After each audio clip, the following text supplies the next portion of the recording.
On this day, on behalf of City Council and the City of Vancouver, I sincerely apologize for these past injustices and their cruel effects on individuals and their families, and commit to ensuring that similar unjust practices are never again allowed to fall on any group or community. 安然見滅，承認安定嘅排華與政策和法例所遏制嘅嚴暗而相控。我列晒時將而是議員，我嗌緊命庭會種族歧視是永遠唔代為吊銷旁觀。I thought the best kind of subject matter perhaps to tackle was actually that apology in 2018, and it's almost exactly 2 years ago. It's April 23rd today, and it was April 22nd, 2018 that City of Vancouver apology took place. So that's a nice starting point. But actually, the other thing I'd like to actually just say before I go start talking is to actually acknowledge Bob McDonald, a friend and colleague from the UBC, who was of course a great supporter of the Vancouver Historical Society, and I remember him inviting me to give my first talk to VHS years ago now. And actually, there's another anniversary, which was 16 years ago. Bob was the chair of the committee that actually was the search committee that hired me to come back to UBC in 2004. After I left as an undergrad in 1989. He had been a younger professor in 1989, and he had just retired from UBC not that long before he passed away, quite tragically in 2018. In 2019, last year. And so he's dearly missed, and I just wanted to take the chance to actually say how much we miss Bob as a friend and colleague. Going back to that apology, so April 22nd, and this is a few pictures of that day, and it's at that time it really was quite an amazing event. It was. You can see Mayor Robertson and the city councillors behind. It was done in 3 languages: in English, in Cantonese, as well as in the village dialects of the vast majority of the Chinese who actually came in the late 19th through the early 20th century. And so it was quite a unique event. One of the things I think often now that when I talk to people about it, a lot of questions like, well, who are we apologizing to? The events, because it was a historical apology for historical events, a lot of people were wondering, well, is anybody alive who lived through those? So who are we apologizing to at that time? And why was it not done at City Hall? Why was it done in Vancouver Chinatown? You can see this is some of the audience members who were there. So I guess some of those quick questions, actually, just to kind of take those on, when there's over 500 people in Simon KY in Chinatown, and there's thousands more outside actually in the streets of Vancouver Chinatown who were watching on big screen TVs. So it was actually quite a large event, and one of the reasons why it actually took place in Chinatown rather than in this city council chambers was that we couldn't actually put in that many people into City Hall to witness it. And so it was actually several people, John Atkin was one, who kind of suggested, well, why not do it out in the community? Why not, instead of having, the Chinese Canadian community of Vancouver come to City Hall, why not go to the community? And what better place than to do it in Vancouver Chinatown, sort of the cultural site of memory for the history of Chinese Canadians in BC as well as in Vancouver. And so, there was a lot of hundreds of media passes, press coverage worldwide. There was a lot of interest. And so part of, I think, what I wanted to talk about tonight was actually just why was there such interest? What was the apology for? And also, what does it mean moving forward in time? So what are we apologizing for? So I think one of the things that often people mistake about apologies is that they think that they're backward looking, that they're about this, this period in the past, and somehow, what does it have to do with now? And why are we apologizing for something, let's say, that occurred 100 or 150 years ago, or even longer? And people aren't alive anymore. that suffered what we are apologizing for. So again, this talk is a bit of an explanation as to what the thinking was, and just to tell you why I'm talking. It's not just because of I happen to study this and research it and teach it at UBC. It's also because I was part of a committee, an advisory committee, that spent actually almost 3 years discussing the possibility of apology. There was actually a motion that was passed in 2015 by City of Vancouver City Council about exploring the possibility of an apology, a city apology. And so it was actually quite a well thought out process. And there was quite a few historians and on that advisory committee initially to talk about what they thought. And then there was a community advisory that I was also a part of. And so this is a bit of a kind of sharing of that process of getting to the apology in the first place from 2015 to 2018.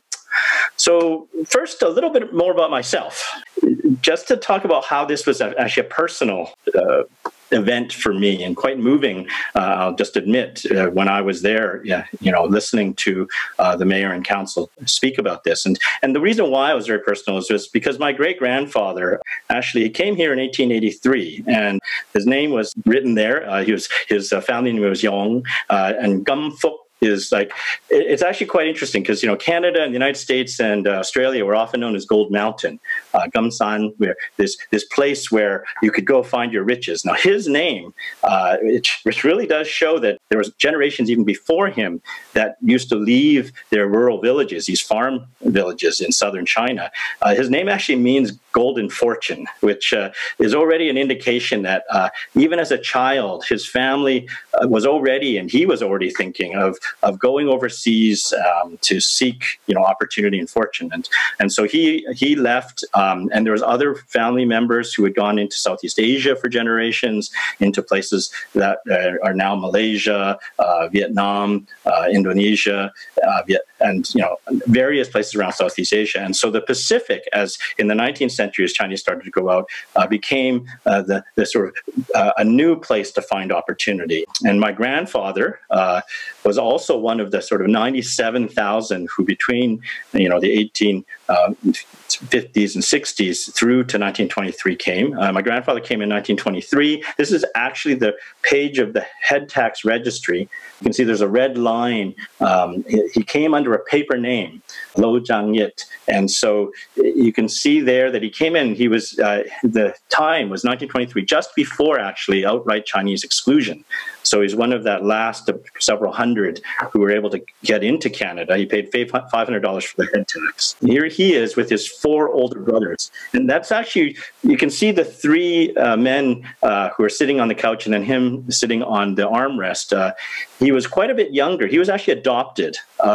His 3 older brothers were, their father was here in BC, and he couldn't get back to kind of father a 4th son, and so he was actually adopted. And it's one of the reasons why he had to buy a fake birth certificate, because he didn't have one in his own name. That in order to get in, even though he was paying $500, he still had to prove who he was, and so he ended up having to purchase basically a birth certificate.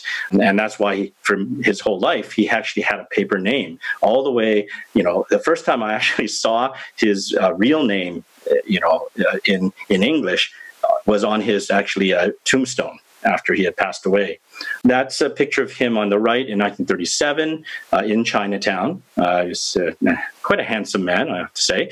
And down on the bottom left corner is my grandmother, who he went back to China in 1937, saw her washing clothes by the side of the stream, and sort of just was smitten right away, and asked his own mother to find out who she was, and they arranged a marriage, and she ended up having my mother, but my mother was born after he'd already left and come back to Vancouver to basically start earning money so that she could be raised. And so that's one aspect of the split families, which I'll talk a little bit about tonight as well.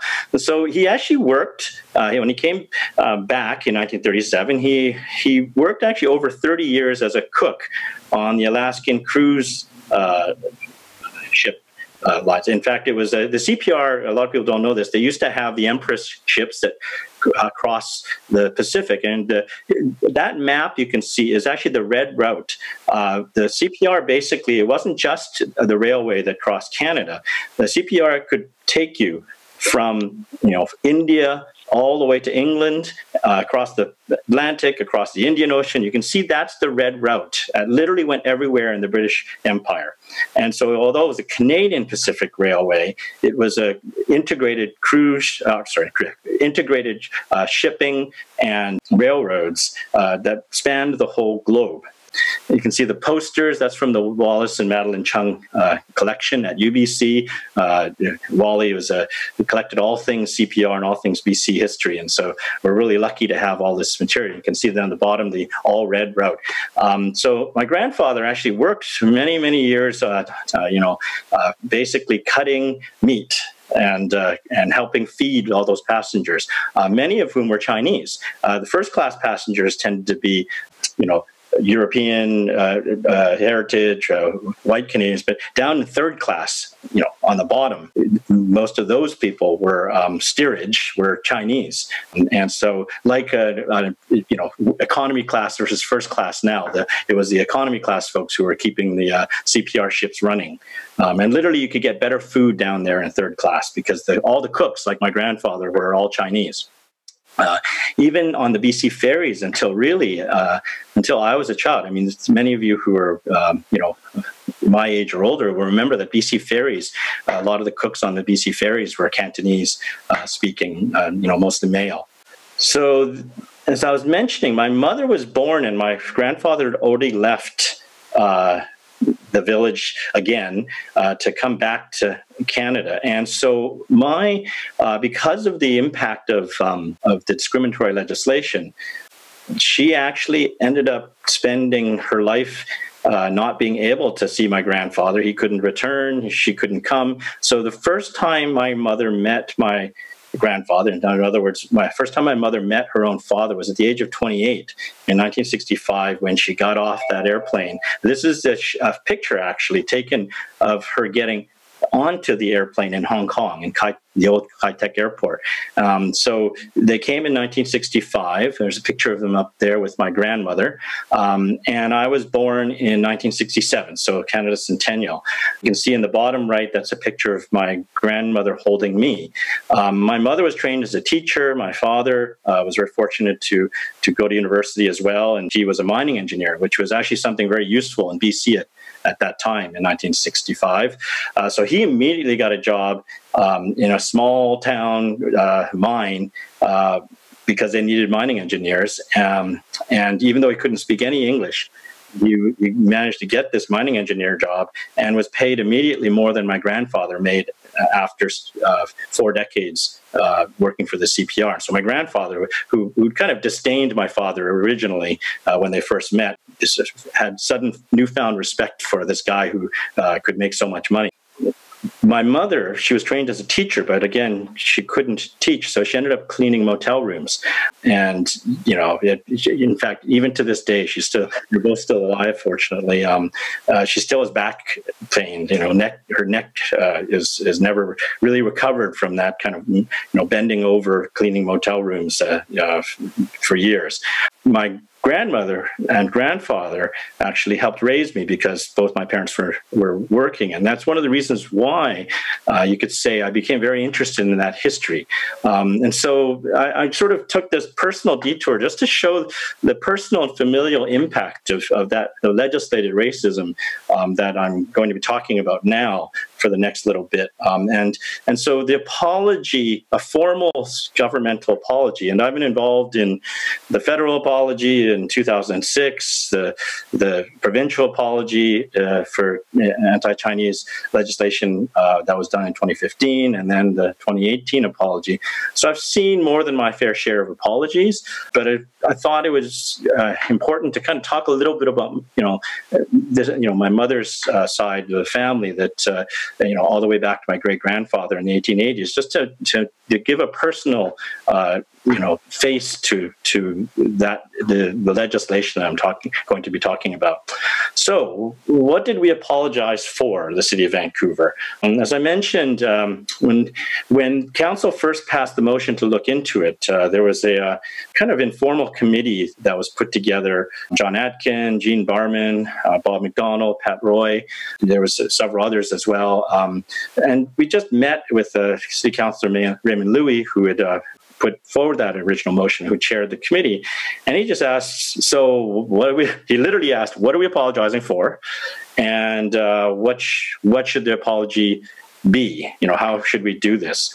And so we actually then spent years researching, going into the archives, looking for actually what were the discriminatory laws, bylaws, but not only that, and here's where, again, I credit Bob McDonald for understanding. He was at the time, he wrote Making Vancouver about the working class history of the city of Vancouver. And he had been working on for years a book about the rise of bureaucracy. And so one of the things that he pointed out at that meeting was that a lot of the kind of anti-Chinese and other kinds of laws were actually not straightforward anti-Chinese. It didn't say, like, we're doing this to the Chinese, or we're doing that, or Chinese can't do this or can't do that. There were those kinds of laws. But there were a lot of others that were actually administrative practices, you call it, that were actually implemented by a growing bureaucracy. And so that's why, in some sense, we took our time and took care to kind of look into, okay, how was the city, in terms of legislating racism and legislating racial discrimination, how was it also implementing it? And often using the power of, like, business licensing and hygiene, health and hygiene, and all the kind of civic powers to do things. And that's one of the reasons why we really had a very robust research process. And so just going over some of the things that ended up being cited in the actual apology that came out of those years of research.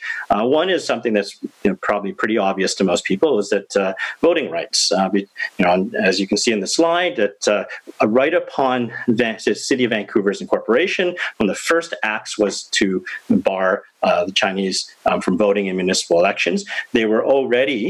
Chinese were already disenfranchised in terms of the province of BC. Again, one of the first acts of the province of British Columbia after Confederation in 1871, joining Confederation in 1871 and 1872, was to disenfranchise Chinese and other non-whites, natives, blacks, and others.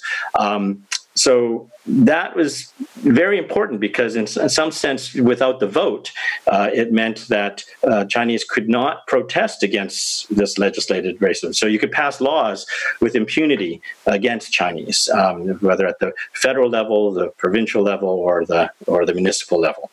Now, it's a little more complicated. You can ask me about, if you weren't in BC, could Chinese vote, say, if you were in Ontario or the Maritimes, and we can talk about that separately. But in BC, it meant that you could also enact legislation against Chinese that was based on who could vote or not. So a lot of professional associations, you couldn't become a standing member of a professional association unless you had the franchise.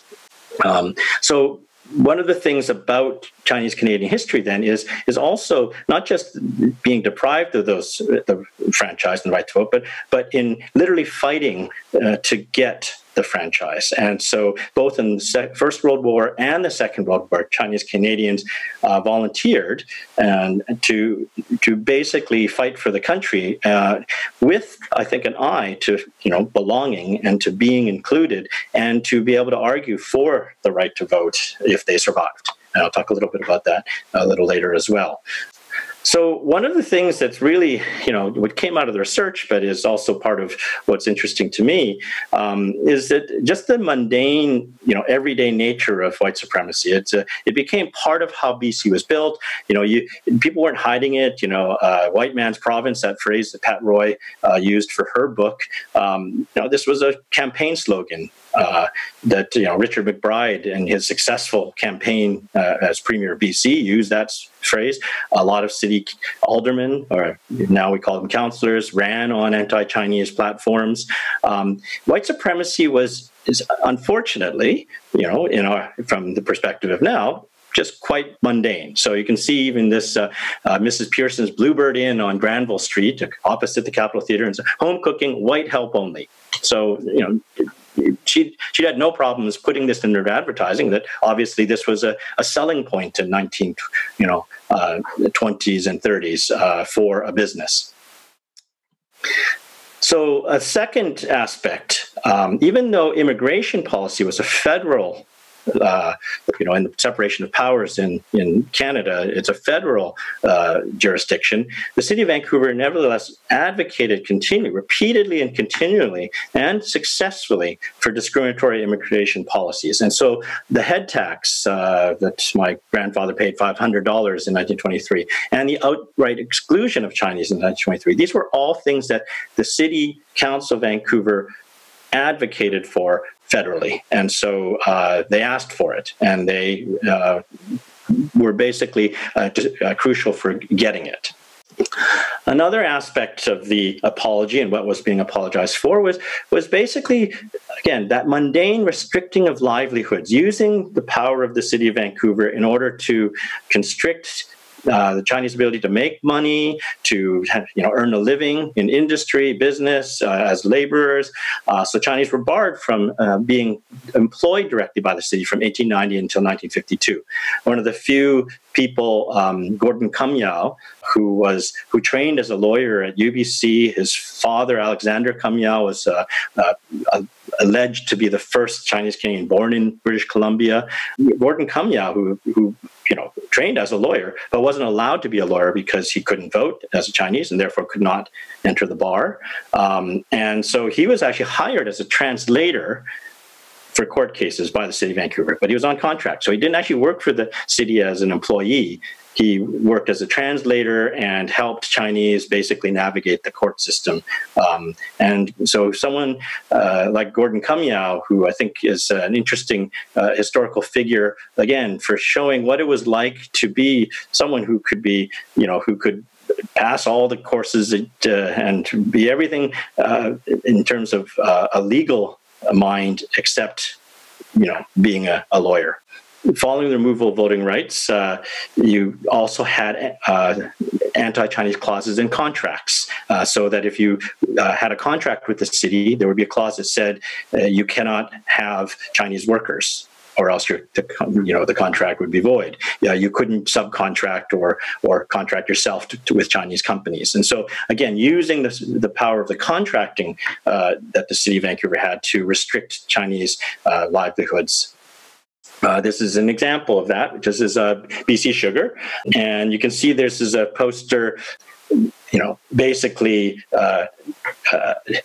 advocating for getting Chinese out of the sugar business. And BC Sugar, basically, when they did a contract with the City of Vancouver to supply sugar to this for the city, there was a clause in that contract that BC Sugar would never employ Chinese labor, or else, this is in 1890, or else the contract would be void.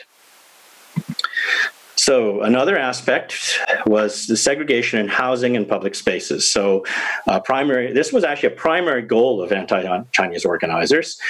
So segregating schools, even though the attempts to segregate schools, to get Chinese students out of public schools, did not succeed. There was almost, again, a continual attempt, again and again, to try to segregate public schools.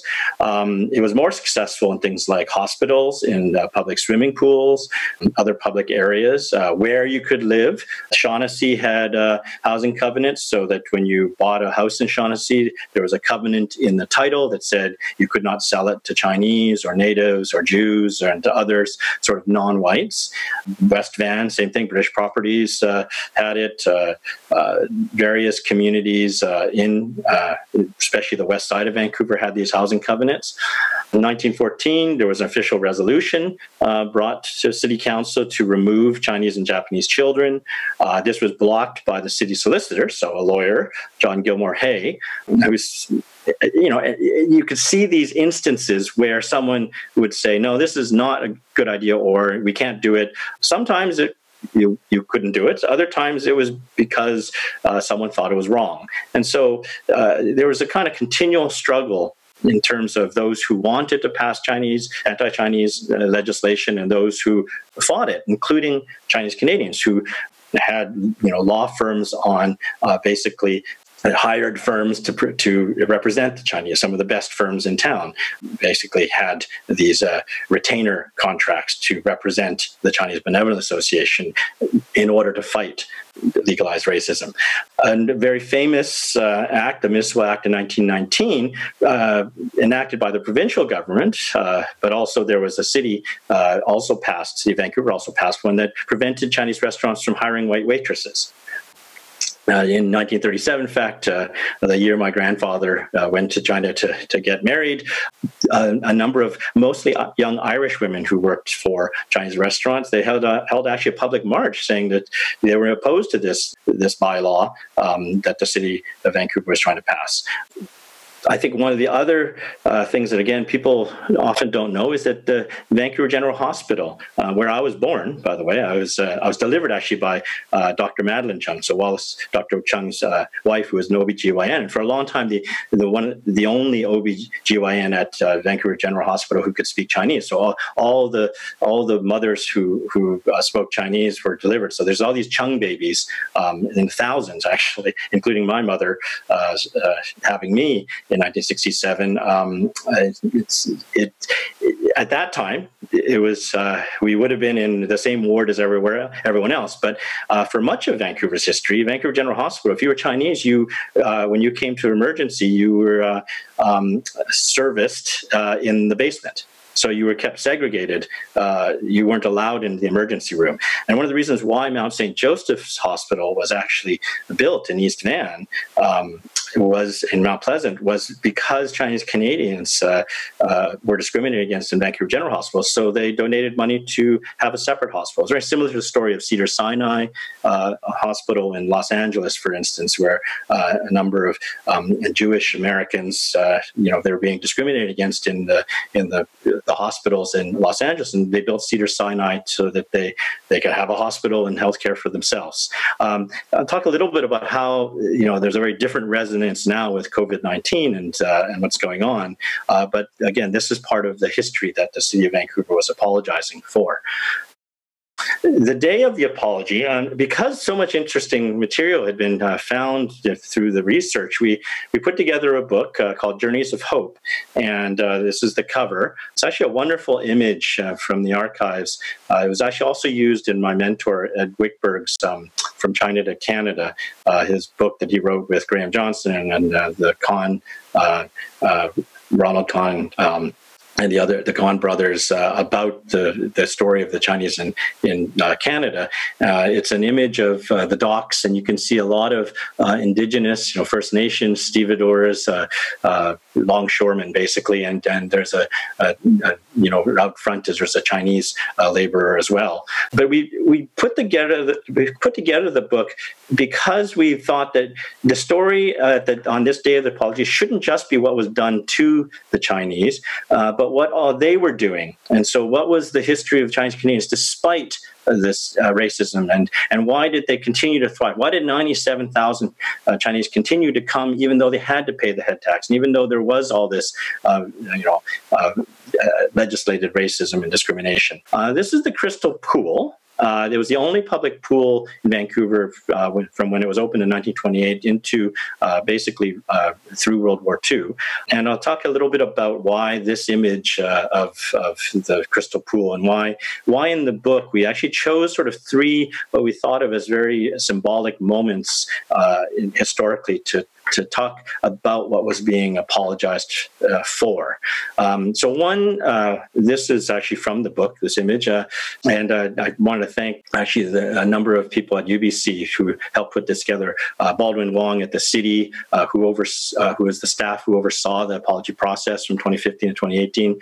Sarah Ling, who at the time was a master's student, who helped edit and put together the book, Su Shen, who helped translate into Chinese, as well as Denise Fong and others who had done a lot of the translations and bringing together the historical research before, during actually a time during called Chinese Canadian Stories, a project which we did after the federal apology for anti-Chinese legislation. But one of the stories we wanted to highlight in this book was Quan Louis. And Quan Louis is from the Louis family that right now still owns London Drugs and IGA. And Quan Louis is actually the older brother of Tong Louis, who actually took the father, H.Y. Louis' business of distributing groceries and produce around the city, ended up purchasing IGA, which at that time was one of the a cooperative sort of association in terms of produce distribution, and then eventually bought London Drugs. And so we think of the Louis family now, London Drugs and Brant Louis, the third generation Louis. But this was, Quan Louis was the Brant Louis, the current head of London Drugs. It was his uncle. And Quan Louis was a star athlete in high school and at UBC. He was a natural leader. He insisted on volunteering. In fact, he had to actually go leave BC in order to force himself into the Canadian military, because in BC, the recruiting stations were instructed not to allow Chinese to join, because everybody remembered, and in the ministry, that in the First World War, a lot of these Chinese Canadian vets had gone to fight and then come back and demanded the vote, and so they didn't want that to happen again. And so at first they wouldn't allow Chinese Canadians to join the Canadian military. But Quan Louis managed to join the RCAF, the Royal Canadian Air Force, and you can see there the telegraph to his parents that he was lost in his bomber over Germany and never returned. So Chinese Canadians were willing to fight for the vote and literally give their lives. And so it's a way of, we wanted to put that in there to think about how important it was for a lot of Chinese Canadians who were born here and grew up here, that this was in their home, that it was their classmates in school who had also joined, men and women. And so this was a story that we featured to talk about the struggle for rights and a seat at the table, to use that phrase from our title.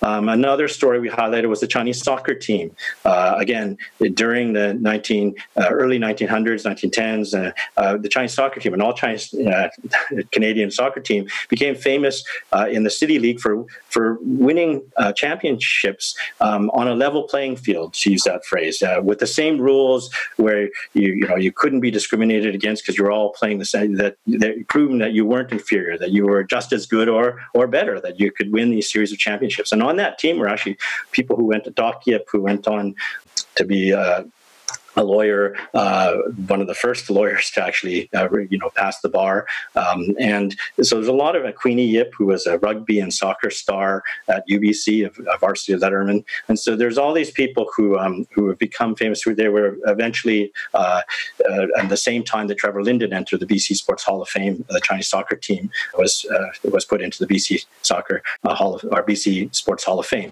And the third story we highlighted was Vivian Zheng, this is her married name, Vivian Jung. She married Arthur Jung, who was actually, along with Arthur's brother Douglas Jung, both joined again the Canadian military and were decorated veterans. And Vivian, she also helped on the home front in the auxiliary, and she was a UBC student, and eventually she actually wanted to become a teacher. And so the story we sort of highlighted was, again, how as a teacher, in order to become a teacher, you need to have a life-saving swimming certificate, and the need to do that. And because the pools were segregated, or the public pools, both in Victoria and in Vancouver, both called Crystal Pool, they were segregated, and Chinese weren't allowed to swim at the same time as white patrons, and so she wasn't going to be allowed in with her class when she was taking her swimming lessons. And the story we kind of highlighted was actually one she told of how, when she showed up with her classmates to get the swimming lessons, that she was told that she could not go in, and she knew that was going to happen, that this was known. And so in some sense, her act of courage was to show up that day, knowing full well what was going to happen. It would have been, I'm sure, so much easier for her to just sort of, give up her dream of being a teacher, or to just, show up sick, or but she'd put a lot of time in, and, her classmates knew her. And so they actually refused to go in if she wasn't allowed in. And so you could say the color barrier is something that actually was also part of theaters, movie theaters. Chinese and non-whites had to sit in the balcony, so they couldn't sit on the main floor. So there's segregation of public spaces, certain areas that Chinese weren't allowed to go. And on this day, and because her classmates stood up for her, Vivian Jung was able to swim, and eventually became the first Chinese-Canadian teacher in the Vancouver School Board, and taught for the next 4 decades thousands of students. And so it was to recognize, a kind of quiet heroism of Vivian Jung, representing in some sense the struggles that so many Chinese Canadians had to endure for a seat at the table. So one of the other things that was recommended by the Historical Discrimination Against Chinese Peoples Advisory, that advisory committee that came together to advise the City of Vancouver, was to actually commit in a substantive way to recognize that this history that we were talking about, and to commit to exploring a UNESCO World Heritage designation for Vancouver Chinatown. And I'm going to kind of quickly go through why this was kind of what happened in Vancouver and what happened in BC was part of a global history, and therefore something that's significant for global history, for world history.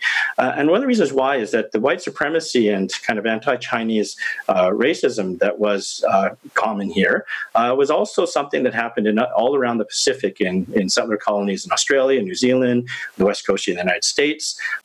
And so and this is, I'm not going to go through all of these, but you could see how, as we were passing like the head tax in the 1880s, there was also things going on in Australia, New Zealand, and the United States at the same time. The use of basically anti-Chinese-led politics in order to advance the larger political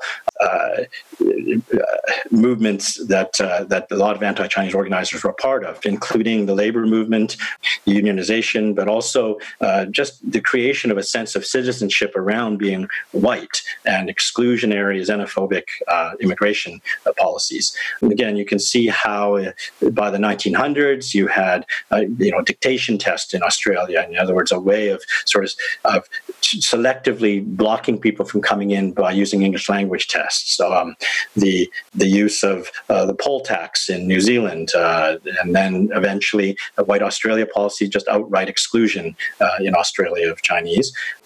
Anti-Chinese legislation got broadened to be anti-Asian legislations. So 1908, anti-Chinese, the Hayashi and the Mu so-called Gentleman's Agreement, the Continuous Passage Act, or Continuous Journey Act, that basically ended South Asian migration, or people coming from India, again in 1908. And this was after the 1907 anti-Asian riots in Vancouver.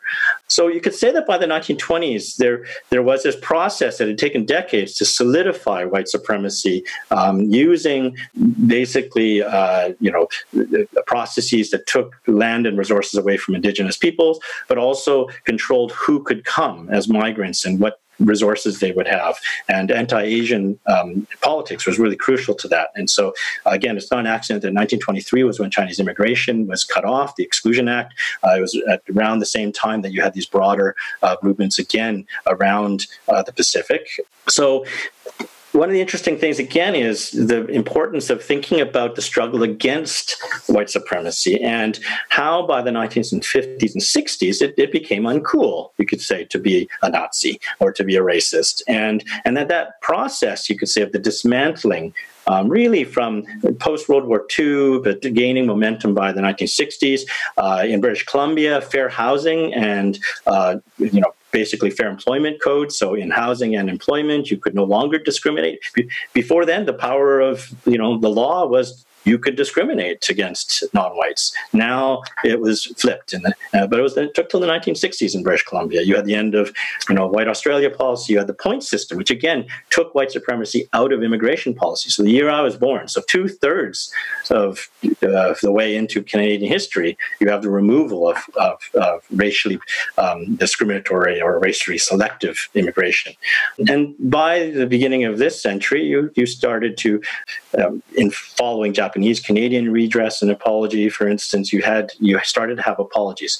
So just to kind of next few slides, just to sort of sum up and talk about why I'm talking about this. Are there legacies of this history?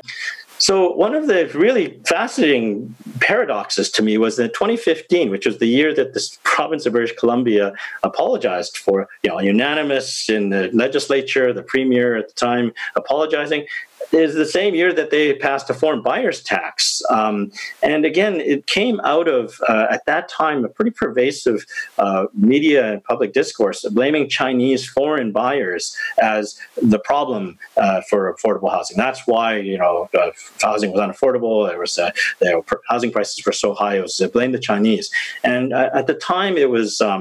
It was clear. In fact, there was a class action lawsuit against the province. The current Attorney General, David Eby, who was an MLA at the time, pointed out exactly. I put the quote down that it was a wrong approach. Again, a foreign buyers tax taxes people, not activities. It was speculation, real estate speculation. That was the problem. It was people flipping properties and all these kinds of things, empty homes. That should be tackled, which eventually both the city of Vancouver and the province passed. We have now vacancy taxes, we have empty homes taxes, we have all these speculation things. But at that time, the foreign buyers, the idea is that everybody knew that the problem was Chinese, and well, you couldn't say Chinese anymore, so let's talk about foreign buyers. So this idea of Asians, and especially Chinese, as perpetually foreign, as not belonging, that's, even though we have removed legislated racism, official, formal, legal, white supremacy from, our playbook in terms of law, there's still a kind of an appeal that's there to the idea that, Asians don't belong in the same way, that they are foreign, that they're a threat. And so what are the solutions to this? One of the things that's really gotten better, I'd say, in the last 2 or 3 years, is that for a long time, even as the laws were changed, and you could say we dismantled white supremacies, there's still a lack of diverse representation at top levels. You can see it changing. You can see a very active commitment to it now, I think, both at the provincial and the municipal level. But it wasn't just a matter of, well, it'll take a while.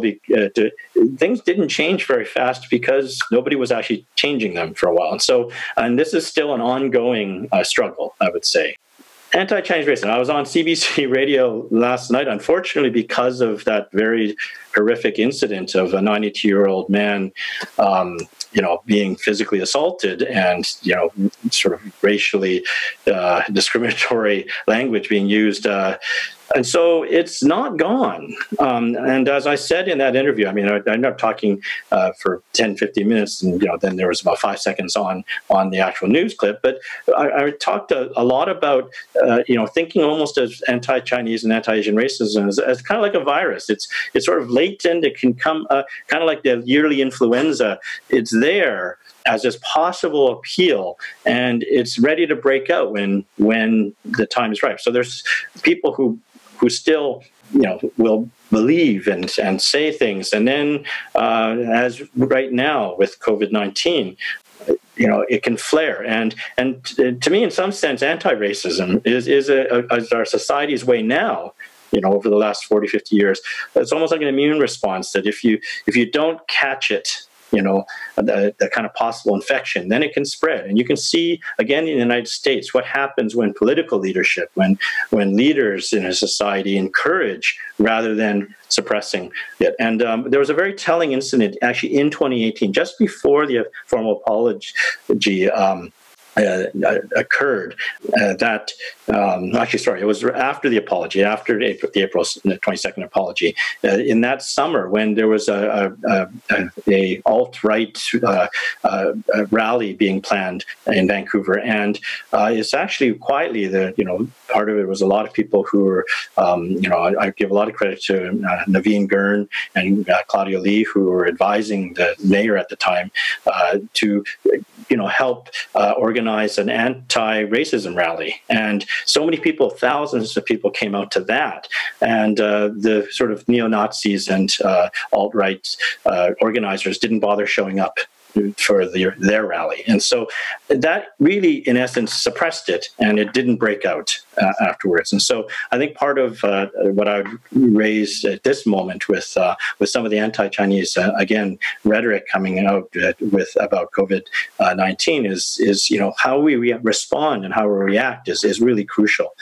And so, again, just as a kind of way to sum up, our apology is backward-looking. I think one of the things that again, I would argue, and the committee that really helped advise, I think, the City of Vancouver's apology, was that apologies actually aren't primarily backward-looking. You're talking about the past really in order to kind of create a more inclusive society today. And it's really about talking about those people who have helped make our society more fair and more just and more inclusive. That really is, are we responsible for something that happened long ago when we weren't alive, and the people it was done to aren't alive? Well, there's and I'll talk a little bit about the parable of the textbook. I won't have time to go into it tonight, unless someone asks me about it, as well as I'll give you an example of collective responsibility. Volkswagen there was a class action lawsuit actually years after World War II, because Volkswagen was a company during the Second World War and still is a company now today.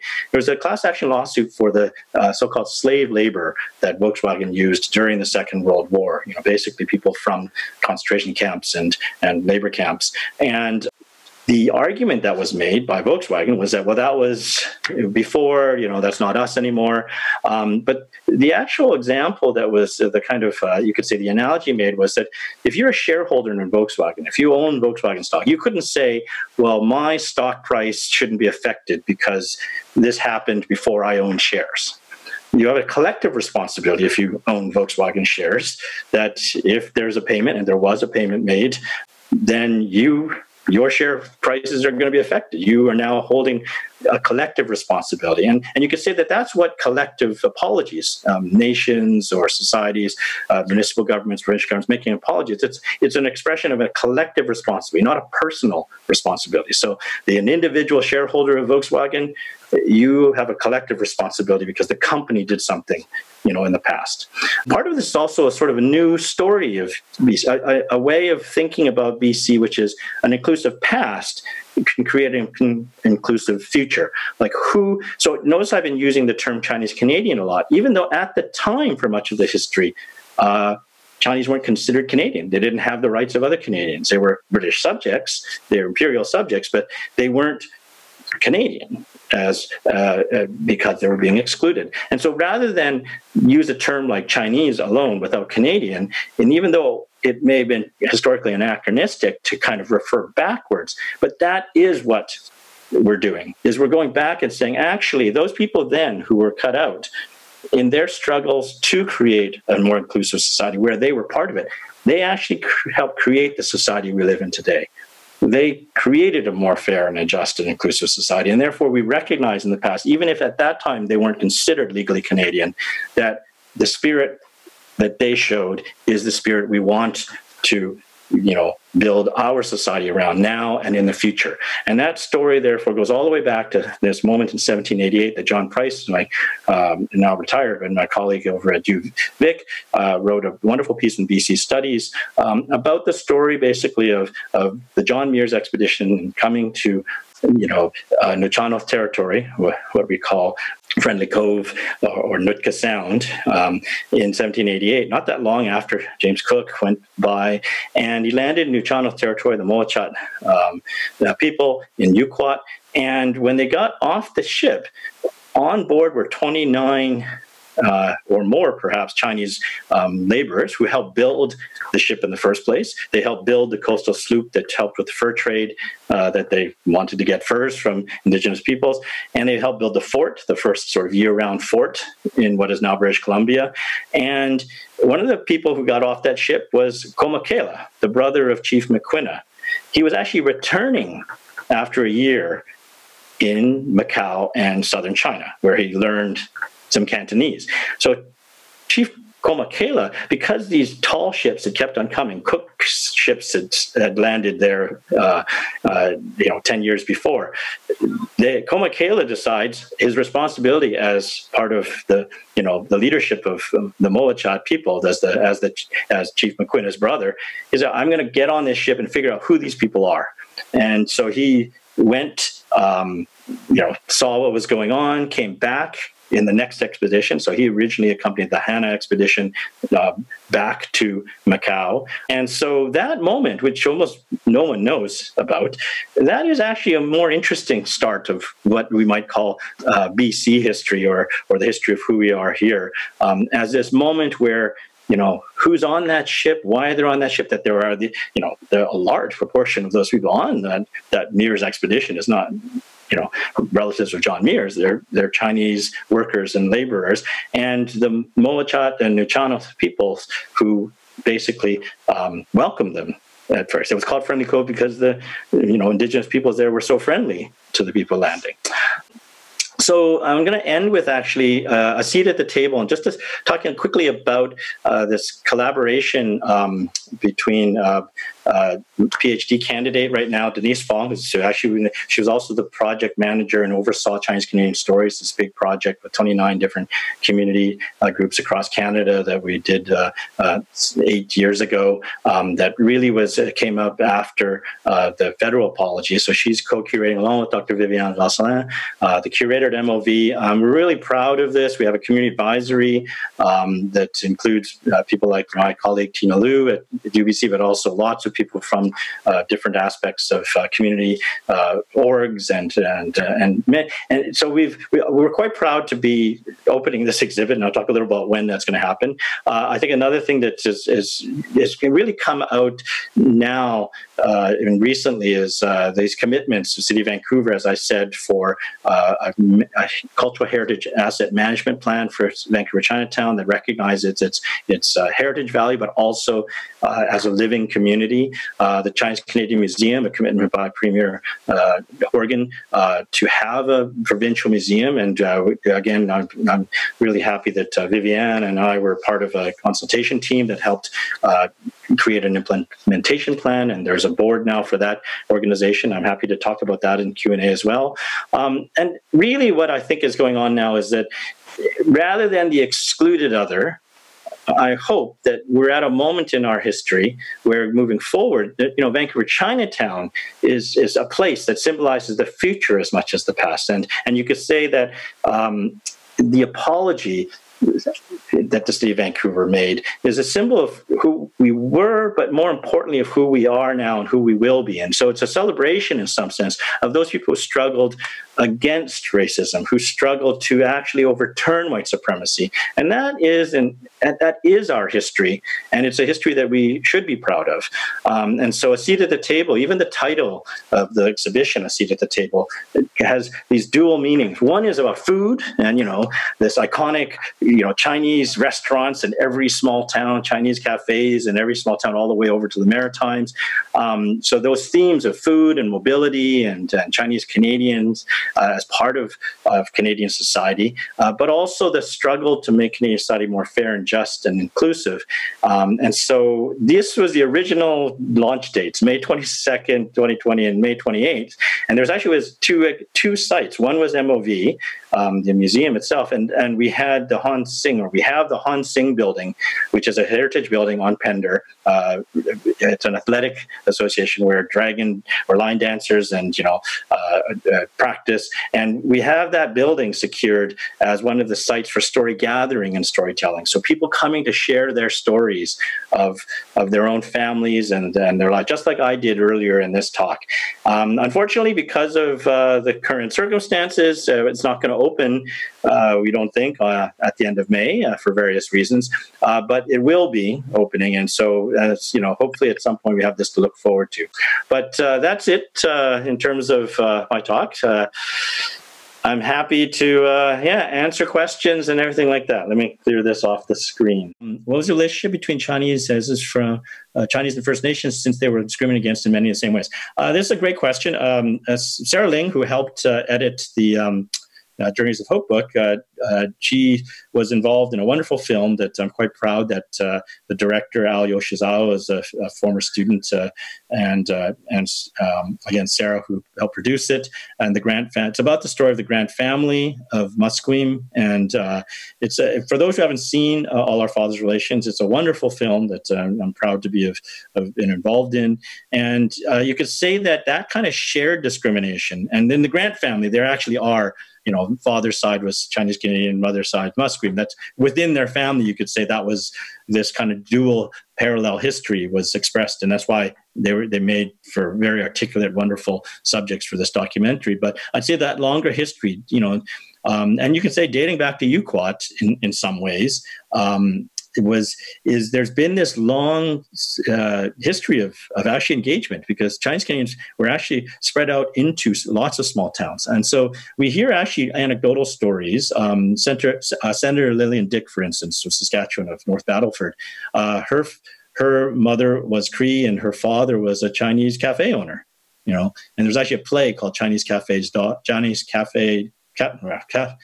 Daughter. Sorry, can't remember the exact title, but it's all based on the Lillian Dick story.